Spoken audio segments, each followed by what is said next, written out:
Hello, everyone. This is John. Welcome to Quiet English Stories channel. Today, we begin a beautiful and mysterious 25-chapter story called The Letter in the Rain.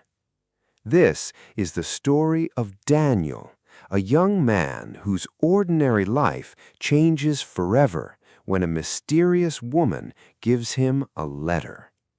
Inside the letter is a secret that will lead him to the truth about his family, his past, and his destiny. In each chapter, you will not only enjoy an exciting story, but you will also learn one important English grammar rule, 5 useful vocabulary words with meanings and examples, and a few questions to help you practice your English.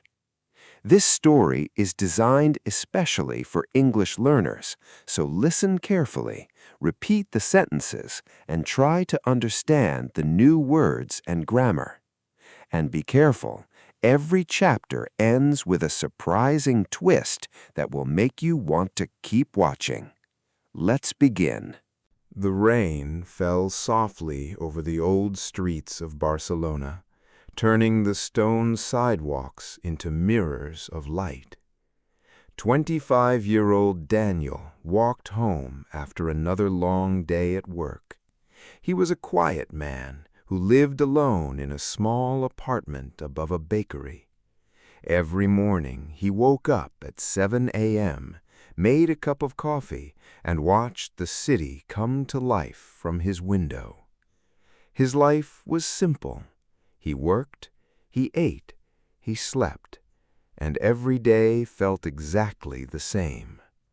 But on one rainy evening, everything changed.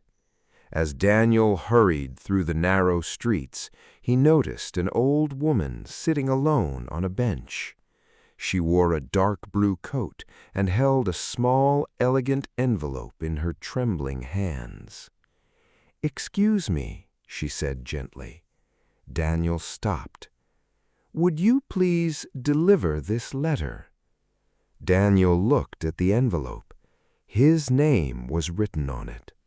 He frowned. "My name?" The woman smiled, but there was sadness in her eyes. "Yes, but you must promise me one thing." "What is it?" "Do not open it until tomorrow morning." Daniel hesitated, then nodded. "I promise." The woman placed the letter in his hand.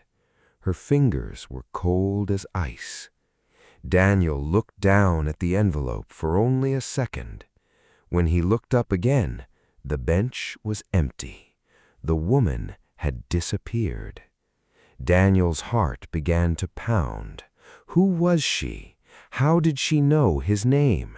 And what was inside the mysterious letter?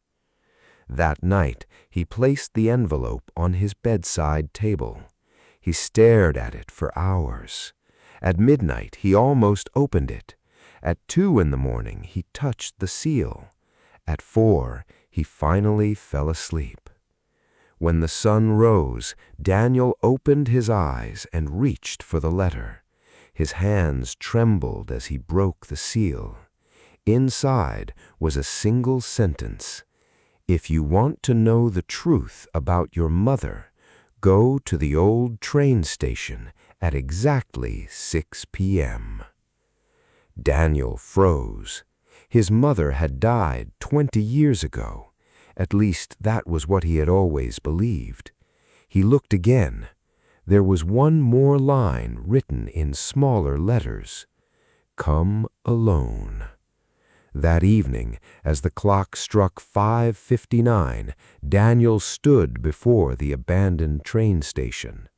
The doors creaked open by themselves, and from the darkness he heard a familiar voice whisper, "Daniel, my son."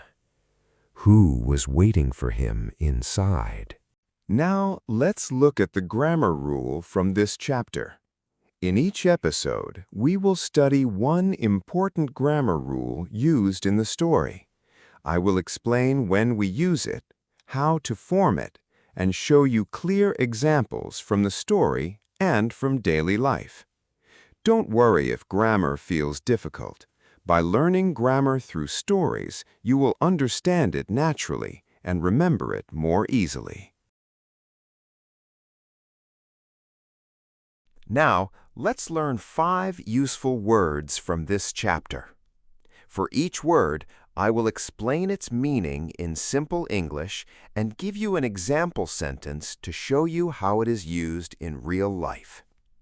Learning vocabulary through stories is one of the best ways to remember new words because you see them in context, not as isolated words. My advice is to write each new word in a notebook. Thank you for joining me on Quiet English Stories channel. I hope you enjoyed today's story and learned some new English words and grammar in a natural and relaxing way. Remember, the best way to improve your English is to listen every day, learn a little at a time, and enjoy the process. If you liked this story, don't forget to subscribe to Quiet English Stories channel and turn on notifications so you never miss a new chapter. Keep practicing, keep believing in yourself, and little by little, your English will become stronger and more natural. See you in the next story. Happy learning!